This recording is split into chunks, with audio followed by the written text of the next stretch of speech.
السلام علیکم and welcome to Iqbal کا پاکستان. ہم اس شو کے اندر ایک اسرار خودی ڈسکس کر رہے تھے. We were discussing self respect in last شو.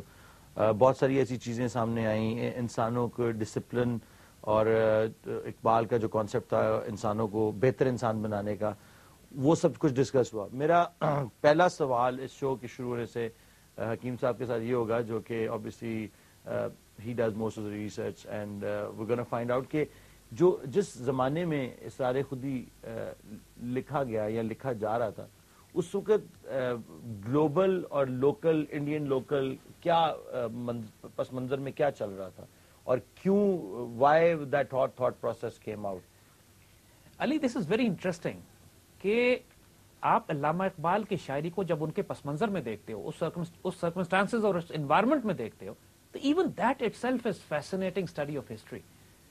پہلی جنگ عظیم 1914 سے 1918 تک رہی, اور 1918 کے بعد کے 3-4 سال جو اگلے تھے, مسلمان انڈیا میں ایک زبردست بغاوتیں اور تحریکیں جاری تھیں. یعنی ایک اس میں تحریک خلافت تھی کہ جو خلافت موومنٹ کو بچانے کے لیے, جس کے اندر ہندو اور مسلمان مل کر انگریزوں کے خلاف, ہندو بھی خلافت بچانے کے لیے, تو ہندوؤں کو تو کوئی دلچسپی نہیں تھی, لیکن انہوں نے مسلمانوں کو ساتھ ملانے کے لیے کہ اس ہنگامے کے نتیجے میں انگریزوں کو شاید نقصان پہنچایا جا سکے, تو ہندو بھی شامل ہو گئے.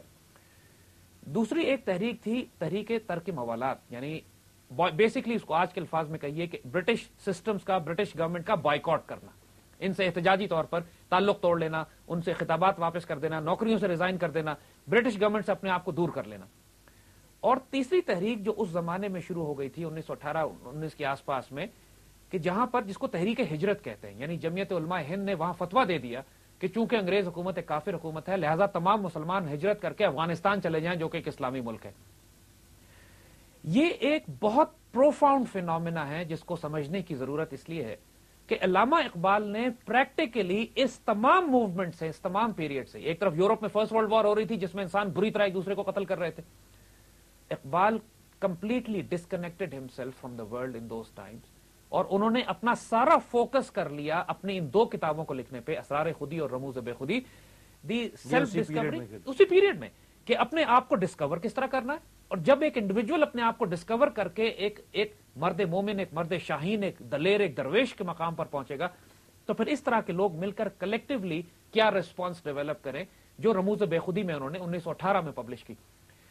مگر اقبال نے جنرلی اس بات کے باوجود کہ ان کی تمام ہمدردیاں مسلمانوں کے ساتھ تھیں, یہ تمام تحریکیں جو انڈیا کے اندر جاری تھیں, خلافت موومنٹ کی تحریک ہو, تحریک ترک موالات ہو, یا تحریک ہجرت ہو, اقبال نے بہت زیادہ اس میں پارٹیسپیٹ نہیں کیا, بلکہ اقبال پر سخت کرٹیسزم ہوتا تھا اس زمانے میں کہ آپ کی وجہ سے ہم, آپ کی شاعری تو انقلاب اور جوش اور ریبیلین اور ریزسٹنس کی شاعری ہے, اس کے باوجود آپ ایک موومنٹ میں شریک کیوں نہیں ہوتے.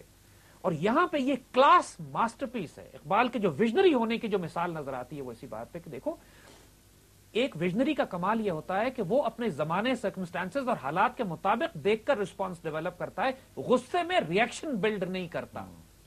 جو اس وقت کی مسلمان لیڈرشپ تھی, حالانکہ بڑے بڑے نام اس میں شامل تھے, اکبر الآبادی تھے, مولانا محمد علی جوہر تھے, شوکت علی جوہر تھے, اور بڑے بڑے ایسے مسلمان جو کانگریس میں شامل تھے, کانگریسی مسلمان, ابو الکلام آزاد, اور ایون قائد اعظم, اس وقت قائد اعظم نہیں بنے تھے, محمد علی جناح. 1916 میں لکھنؤ پیکٹ ہوتا ہے جس میں کانگریس اور مسلم لیگ کا اتحاد ہوتا ہے کہ ہم مل کر انگریزوں کے خلاف کام کریں گے.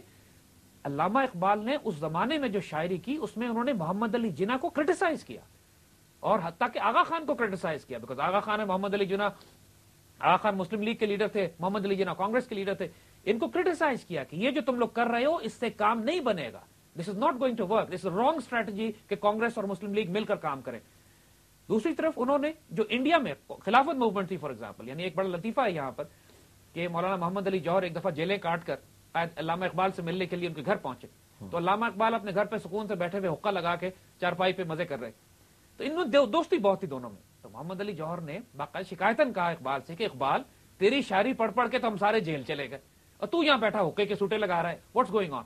تو اقبال نے بڑا مزاحیہ جواب دیا اس پر, کہنے لگے یار میری حیثیت قوال جیسی ہے کہ قوال کا کام یہ ہوتا ہے کہ قوالی کرے اور پوری محفل رقص کرے, اگر قوال خود رقص کرنے لگے پھر تو قوالی تو بیچ میں بیٹھ جائے گی. تو basically what Iqbal meant was کہ یار دیکھو, جو تم لوگ کر رہے ہو تم لوگ کرو جو تم کر سکتے ہو, لیکن میں وہ کروں گا جو میں کر رہا ہوں. لیکن اس کے علاوہ Iqbal try to make them understand. Khilafat movement میں اقبال کو گھسیٹا لوگوں نے. اقبال گئے خلافت موومنٹ میں لیکن وڈرا کر لیا, کیونکہ ان کی آرگومنٹ بالکل سمپل تھی کہ وہ تمام تحریکیں جو تم ہندوؤں کے ساتھ مل کے چلا رہے ہو وہ نہیں چلے گی, وہ فراڈ ہے, وہ فیک ہے, اس میں کام نہیں. کیا وجہ تھی اس میں کیونکہ اقبال کو religious aspect, not religious aspect, ہندوؤں کا بٹریل.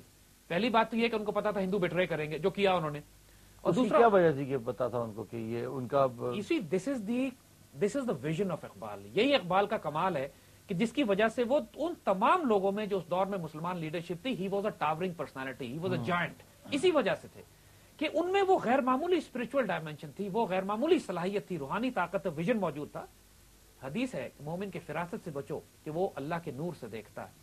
مومن جو اللہ کے نور سے جو اس کی فراست اور وزڈم اور ویژن ہوتا ہے, یہ اس وقت کی مسلمان لیڈرشپ پہ نہیں تھا. مثال کے طور پر میرا سوال صرف اتنا تھا کہ کیا کوئی ہسٹوریکل اس کا کوئی پس منظر تھا؟ obviously اسپرچل ایسپیکٹ تو ہے, ڈائمینشن ہے. اس کی بات سمپل ہے. اقبال اینالائز کہ اس وقت انگریز جتنے طاقتور ہیں, انگریزوں کی طاقت ابھی ٹوٹی نہیں ہے, اور مسلمان قوم تیار نہیں ہے. ابھی تک تو مسلمانوں میں کوئی گروپ ہی ایسا نہیں تیار ہوا تھا, کوئی لیڈرشپ ایسے نہیں تھی, کوئی آئیڈیالوجی نہیں تھی, کوئی آئیڈینٹی نہیں تھی. مسلمانوں میں revival of the individual self, خودی کا ریوائول نہیں ہوا تھا. مسلمانوں میں کلیکٹو کانشیسنس, اسرار بے خودی کے رموز بے خودی میں جو انہوں نے لکھا ہے وہ بلڈ نہیں ہوا ہے. اس صورت میں آپ جو تحریک چلاؤ گے وہ فیل ہو جائے گی. اور نتیجہ یہی ہوا کہ اس زمانے کے اسکالرز نے, جمعیت علماء ہند نے فتویٰ دے دیا کہ یہاں سے مسلمان مائگریٹ کر جائے, اور ہندوستان کے مسلمانوں کو اس سے زیادہ شدید نقصان نہیں پہنچا جتنا اس فتوے سے پہنچا. کہ جتنے پڑھے لکھے ایجوکیٹڈ پاک مسلمان تھے اس زمانے میں, جو بزنس مین تھے, کاشتکار تھے, تجارت کرتے تھے, اور جو مسلمانوں کی وہ کلاس تھی جس پر ایک سوسائٹی کی بیک بون بلڈ ہوتی ہے, اس ساری مسلمان کلاس نے اس فتوے کی بنیاد پر اپنی جائیدادیں فروخت کر دی ہندوؤں کے ہاتھوں کوڑیوں کے مول, اور ہجرت کر گئے افغانستان. افغانستان ایک غریب ملک, وہ خود سسٹین نہیں کر سکا ان لوگوں کو. نتیجہ یہ ہوا کہ افغانستان نے سرحدیں بند کر دی. سرحدیں بند کرنے کے نتیجے میں جو ہزاروں پڑھے لکھے مسلمان, جو اشرافیہ تھی ہماری, ایلیٹ اچھے لوگ تھے, وہ ہندوستان کے اور افغانستان کے بارڈر پہ پھنس گئے, اور ہزاروں کی تعداد میں بھوکے مرنے لگے. اور جب لٹے پٹے تباہ ہو گئی, موومنٹ خراب ہو گئی, اور واپس پہنچے اپنے علاقوں میں, تو جہاں پر یہ حکومت کرتے تھے, جہاں ان کی زمینیں تھیں, جہاں جائیدادیں تھیں ان کی, اور جن کو یہ ہندوؤں کو فروخت کر گئے تھے, وہاں پر آ کے یہ ہندوؤں کے غلام بن گئے. یعنی بیسکلی اس فتوے سے یہ ہوا کہ مسلمانوں کو فائدہ کچھ نہیں ہوا, اکنامکلی تباہ برباد ہو گئے. مسلمانوں کی جو مڈل کلاس تھی وہ ڈسٹروائے ہو گئی. کیا فائدہ ہوا ایسا فتویٰ دینے کا کہ جس کی بنیاد ہی فراست پہ نہیں تھی, جس کی بنیاد وزڈم پہ نہیں تھی, جس کی بنیاد ایک پولیٹیکل انڈرسٹینڈنگ, اکنامک انڈرسٹینڈنگ پہ نہیں تھی.